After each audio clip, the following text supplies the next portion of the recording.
Hello aspirants, welcome to Simran IS YouTube channel. This is video lecture on Learn by Maps History.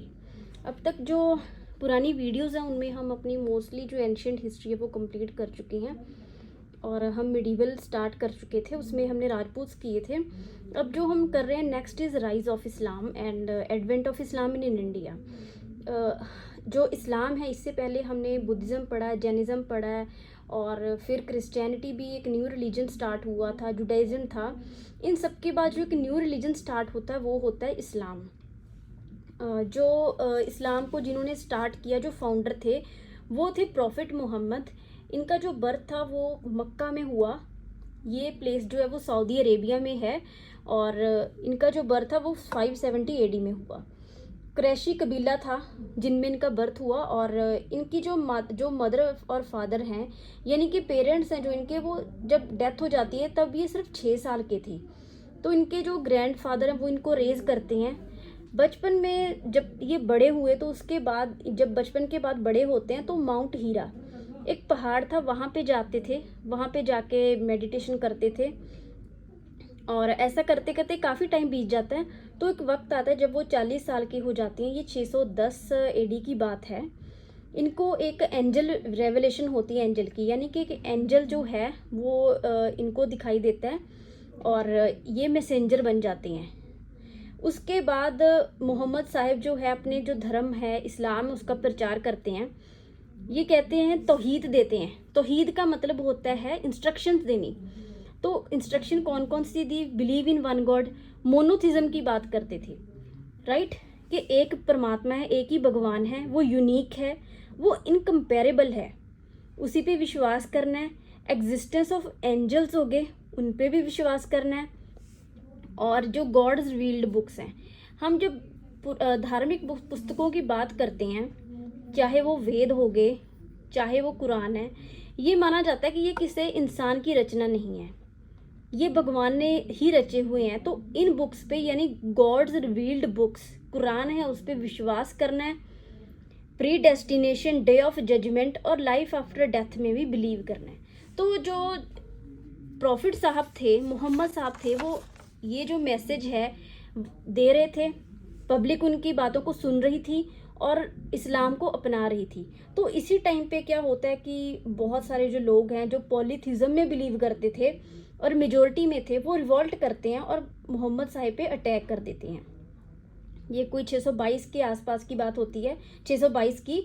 तो उनको मक्का छोड़ के Medina जाना पड़ता है, माइग्रेट करना पड़ता है मक्का टू मदीना। तो इस घटना को हिजरी बोला जाता है, यानी हिजर कर जाना एक जगह से दूसरी जगह। तो यहीं से इस्लामिक कैलेंडर स्टार्ट होता है 622 AD से। और जो ग्रेगोरियन कैलेंडर है वो 1 AD से स्टार्ट होता है, हमें पता है। तो ये जो कैलेंडर है वो 622 साल पीछे है और इनकी जो डेथ है वो 632 AD में हो जाती है। अपनी डेथ के बाद ये क्या करते हैं, बोला जाता कि इन्होंने कोई सक्सेसर नहीं अपना डेजिग्नेट किया था, लेकिन उनके बाद जो लोगों ने बनाए, डेजिग्नेट किए, उनको खलीफा बोला जाता है, यानी सक्सेसर और डिप्टी ऑफ मोहम्मद। अब कुछ देखते हैं टेनेट्स क्या है, टेनेट्स इस्लाम के। मोहम्मद साहिब ने कहा कि जो उनकी कम्युनिटी उनमें मानने वाली है, विश्वास करने वाली है, वो 5 पिलर्स हैं इस्लाम में, ये फॉलो करेगी। सबसे पहले है शहादा, यानी कि दीन में विश्वास रखना। फिर सलत आता है। सलत में उन्होंने बोला कि कम से कम दिन में 5 बार नमाज पढ़नी है, कम से कम 5 बार, ठीक है। और जो थर्ड है वो ज़कात है, यानी कि आपको डोनेशंस देनी है, अपनी वेल्थ जो है शेयर करनी है जिनके पास कम है। सौम होता है कि रमज़ान के टाइम पे आपको व्रत रखना है, रोज़े रखते हैं मुस्लिम्स। और जो लास्ट वन इज़ हज करना। लाइफ में एक बार पिलग्रिमेज जो है मक्के की ज़रूर जाना है, ये हर मुस्लिम का धर्म है। उसके बाद क्या होता है, जब मोहम्मद साहिब दुनिया से चले जाते हैं तो कुछ लोगों ने कहा कि खलीफा जो है, मोहम्मद साहिब ने किसी को अपना सक्सेसर नहीं बनाया, तो इस वजह से लेके लड़ाई हो जाती है, कुछ झगड़े या डिफरेंसेस आ जाते हैं। तो जब ये डिफरेंसेस आते हैं तो इस्लाम जो है वो 2 सेक्ट में बांट हो जाता है। ऐसा हमें जो है जैनिज़्म में भी देखने को मिला, बुद्धिज़्म में भी देखने को मिला और क्रिश्चियनिटी में भी ऐसा हुआ है।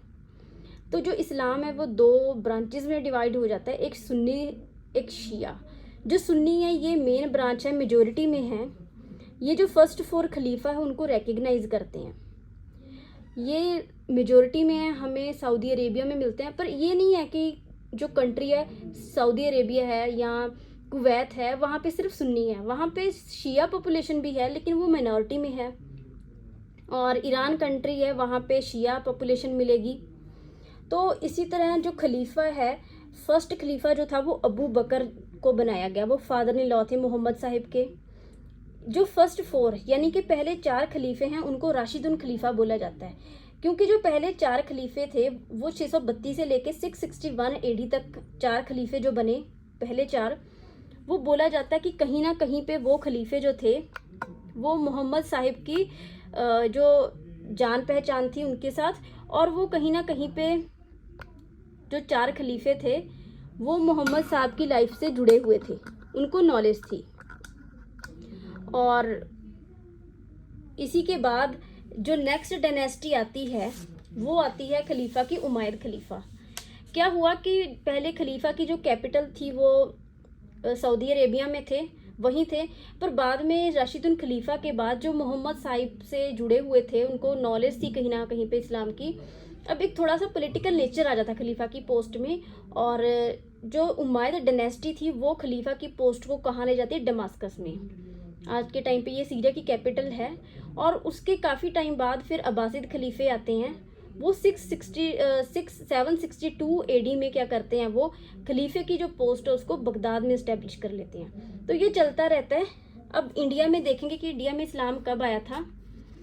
इंडिया में इस्लाम ऐसा नहीं है कि जैसे क्रिश्चियनिटी की बात करें तो क्रिश्चियनिटी भी यूरोपियन के इंडिया पे 1498 यानी 1498 में यूरोपियन के आने से पहले ही क्रिश्चियनिटी बहुत सदियों पहले इंडिया में आ चुकी थी। तो जो अरब थे वो इंडिया के साथ ट्रेड, उनके रिलेशन थे अरब्स के, तो कहीं ना कहीं पे पहले ही इंडिया में जो है क्रिश्चियनिटी आ चुकी थी। लेकिन जो एक मेजर वाटरशेड मूवमेंट हुई वो ये थी कि उस टाइम पे, ये 8th सेंचुरी की बात है, जो खलीफे थे वो उमैयद खलीफे थे बगदाद में, उनको श्रीलंका का जो किंग था वो गिफ्ट भेजता था। जो गिफ्ट भेजता था तो रास्ते में सिंध में जो समुद्र का रास्ता पड़ता था वहाँ पे जो पायरेट्स थे, समुद्री डाकू थे, वो क्या करते थे, इन गिफ्ट्स को लूट लेते थे। तो जो खलीफा के गवर्नर थे वो हिजाज बिन यूसुफ, उन्होंने काफ़ी बार जो सिंध के किंग थे, हिंदू किंग दाहिर, उनको मैसेज भेजा कि आप जो अपने एरिया में जो घटनाएं हो रही हैं उनको रोकें। लेकिन जो किंग है वो मना कर देते हैं कि मेरा इस पर कोई कंट्रोल नहीं है। तो इससे गुस्से में आके जो गवर्नर है वो मोहम्मद बिन कासिम, एक बहुत यंग लड़का होता है, उसको इंडिया पे हमला करने के लिए भेजता है, और वो आके इंडिया पे हमला करता है। तो इंडिया पे हमला करने के बाद वो सिंध और मुल्तान पे अपना कब्जा कर लेता है। तो ये पहली बार हुआ इंडिया में जब एक मुस्लिम जो है किंगडम स्थापित होती है इंडिया में। कुछ इफ़ेक्ट भी हुए, जब कोई बाहर से रेस या कोई रिलीजन इंडिया में आता है तो एक कल्चर की एवोल्यूशन होती है। हम कुछ उनसे सीखते हैं, कुछ वो हमसे सीखते हैं। पॉलिटिकल इफ़ेक्ट्स ये हुए कि अब से एक भारत जो है उसमें एक सेंट्रल गवर्नमेंट जो है बनने की जो एक भूमिका है वो तय हो जाती है। अब इनके बाद जो है सल्तनत आएगी, सल्तनत के बाद जब मुगलों का रूल स्टार्ट होगा तो एक सेंट्रल गवर्नमेंट जो है यूनिफाइड एंटायर कंट्री की जो यूनिट है वो स्टार्ट हो जाएगी। सोशल इफ़ेक्ट्स में ये हुआ कि हमने उनका कल्चर सीखा, architecture style, Mughal architecture style की हमें बहुत बिल्डिंग्स मिल जाएंगी, और क्विज़न फूड में तो बहुत ज़्यादा चीज़ें आदान प्रदान हुई, और बहुत सारे लोगों ने इस्लाम धर्म को भी कबूल किया। अब देखते हैं टर्किश इन्वेजन। अब मोहम्मद बिन कासिम के बाद काफ़ी सालों बाद जो इंडिया पे हमला हुआ वो हुआ टर्किश, ये था बंदा महमूद गजनी जो हमला करता है। हमने त्रैपक्षीय संघर्ष या फिर 3 पार्टाइट स्ट्रगल पढ़ा था। उसमें क्या था कि जो 3 किंगडम्स थी वो आपस में लड़ती रही राजपूतों की, तो कहीं ना कहीं पे उनका नुकसान हुआ, पॉलिटिकल लॉस हुआ। तो इस सब के बाद क्या होता है कि जब एक महमूद गजनी है उसको इंडिया की वेल्थ का पता चलता, तो इंडिया पे उसने 17 हमले किए। 1001 से लेके 1027 तक वो 17 हमले करता है, और उसके हमले करने का रीज़न था सिर्फ और सिर्फ वेल्थ। सबसे पहले वो लड़ाई उसकी जयपाल से होती है, वो काफ़ी हिंदूशाही किंगडम से लड़ाई होती है, जयपाल से लड़ाई होती है, जयपाल को हरा देता है, और जयपाल फिर शर्म आती है तो शर्म की वजह से वो क्या करता है, खुद को आग लगा लेता है। फिर 1008 में आनंदपाल था उसका बेटा, उसके साथ second battle of Waihind होती है, फिर आनंदपाल हार जाता है और इस तरह से काफ़ी लड़ाइयाँ होती हैं। एंड में वो 1025 में क्या करता है, सोमनाथ मंदिर पे उसने हमला किया और बहुत धन दौलत लूट के जाता है। 1030 में वो क्या, उसकी डेथ हो जाती है। अब ये आर्ट एंड कल्चर का भी बहुत बड़ा पैटर्न था। इसकी कोर्ट में फिरदौसी रहता था जिसने शाहनामा लिखा और अल ब्रूनी ने किताबुल हिंद लिखी।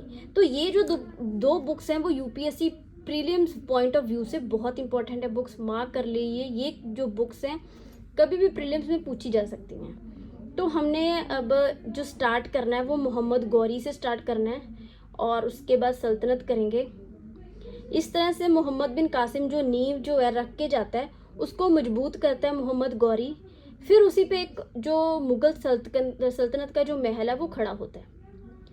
और जो आगे की वीडियो वो हम आगे का लेक्चर कल हम कंटिन्यू करेंगे। Thanks for watching the video.